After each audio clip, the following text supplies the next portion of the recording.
ತಪಸ್ಸನ್ನಾಚರಿಸುವುದಕ್ಕೆ ಮುಂದುವರಿದ್ದಾನೆ. ಒಂದು ವೇಳೆ ತಪಸ್ಸಿನಲ್ಲಿ ಶಿವ ಒಲಿದು ವರಗಳ ನಿತ್ತ ಅಂತಾದ್ರೆ ಆತನನ್ನು ಗೆಲ್ಲುವುದು ಅಸಾಧ್ಯವಮ್ಮ. ಏನಾದ್ರೂ ಒಂದು ದಾರಿಯನ್ನು ತೋರಿಸಿದೆ. ಯೋಚಿಸಬೇಡ ಎಂಬ ಮಾತುಗಳ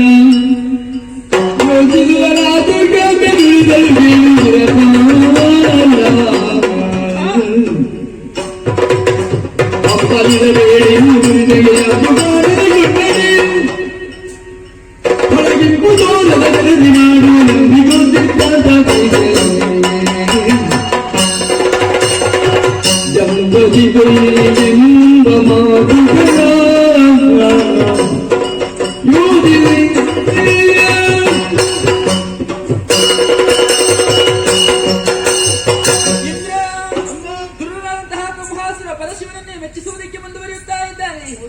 ಆತ ತಪಸ್ಸಿಗೆ ಒಲಿದಾದರೆ ಅಜೇಯನಾಗಿ ಮೆರೆಯುವುದಕ್ಕೆ ಮುಂದುವರಿಯುತ್ತಾನೆ ಎನ್ನುವ ಹಾಗೆ ಯೋಚಿಸಬೇಡ.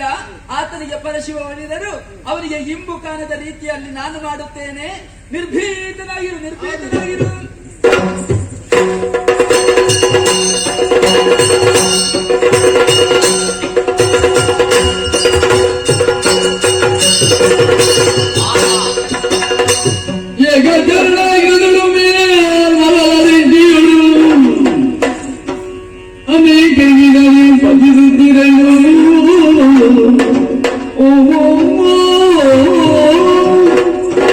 ಕುಂಡಾರಂಜವನ್ನು ಪ್ರವೇಶ ಮಾಡಿದ್ದೇನೆ.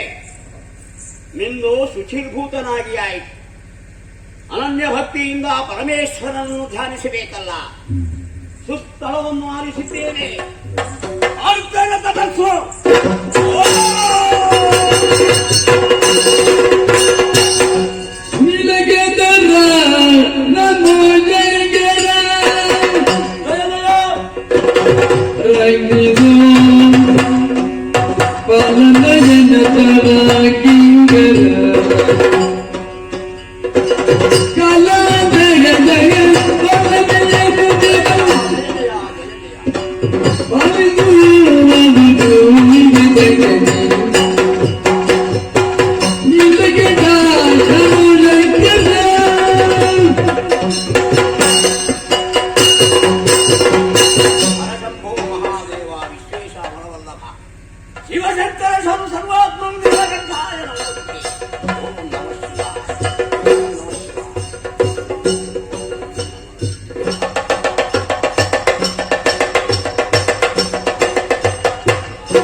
ನಿನ್ನ ಭಕ್ತಿಗೆ ಮೆಚ್ಚಿದ್ದೇನೆ.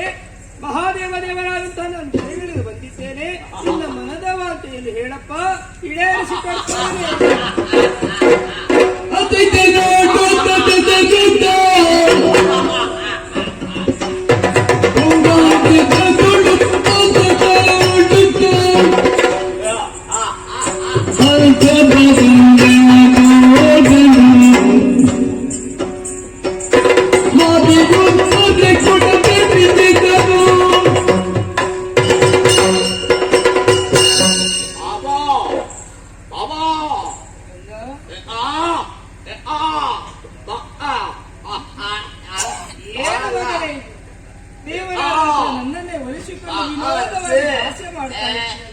ಯಾಕೆ ಈ ತಡವರಿಕೆಯ ಮಾತುಗಳು? ಮನ ಬಿಟ್ಟು ಹೇಳಿ ಈಡೇರಿಸಿಕೊಡ್ತೇನೆ. ಏನು ವಿನೋದವೇ?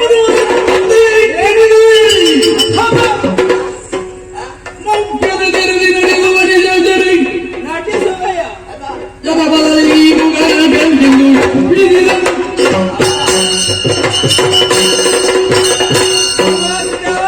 ನಿನ್ನ ಭಕ್ತಿಗೆ ಮೆಚ್ಚಿ ಪ್ರತ್ಯಕ್ಷನಾದ್ರೆ ವರವನ್ನು ಕೇಳುತ್ತೇನೋ ಹಾಗೆ ಊಹಿಸಿಕೊಂಡರೆ ಮಾತು ಬರದ ರೀತಿಯಲ್ಲಿ ತಡವರಿಸ್ತಾ ಇದ್ದಿ. ಏನು ದೇವರಾದಂತಹ ನನ್ನನ್ನು ಹಾಸ್ಯ ಮಾಡುವುದ? ವಿನೋದವರಿನಲ್ಲಿ ಬಾಯಿ ಬರದ ಹಾಗೆ ಮಾತನಾಡದ ಹಾಗೆ ಮೂಕನತನದಲ್ಲಿ ವರ್ತಿಸಿದೆ. ಇದು ಹೇಗಾಯ್ತು ಮತ್ತೆ? ಇನ್ನು ಮುಂದೆ ನೀನು ಈ ರೀತಿ ಇರಕೂಡದು. ಪ್ರಪಂಚ ಮುಖದಲ್ಲಿ ಮೂಕನಾಗಿ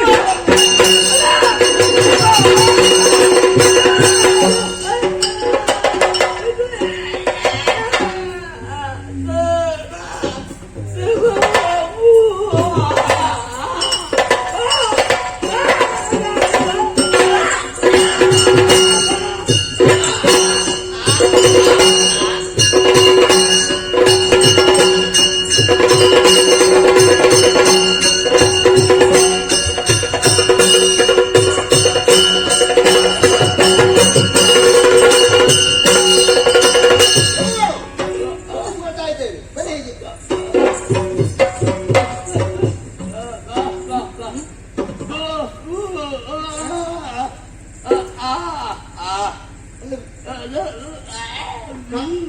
ಮಾಡಿದವರಲ್ವ ನೀವು? ತಪಸ್ಸನ್ನು ಮಾಡಿದ್ರಾ? ಮಾಡಿದ್ರ? ಪರಮೇಶ್ವರ ದೇವ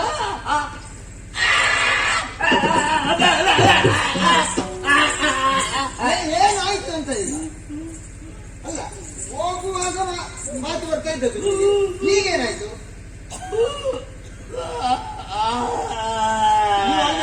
ಅಳಬೇಡಿ, ಅದಕ್ಕೆ ಏನಾದ್ರೂ ಒಂದು ಪರಿಹಾರದ ದಾರಿ ನೀವು ಅಳಬೇಡಿ, ಸಮಾಧಾನ ಮಾಡ್ಕೊಳ್ಳಿ.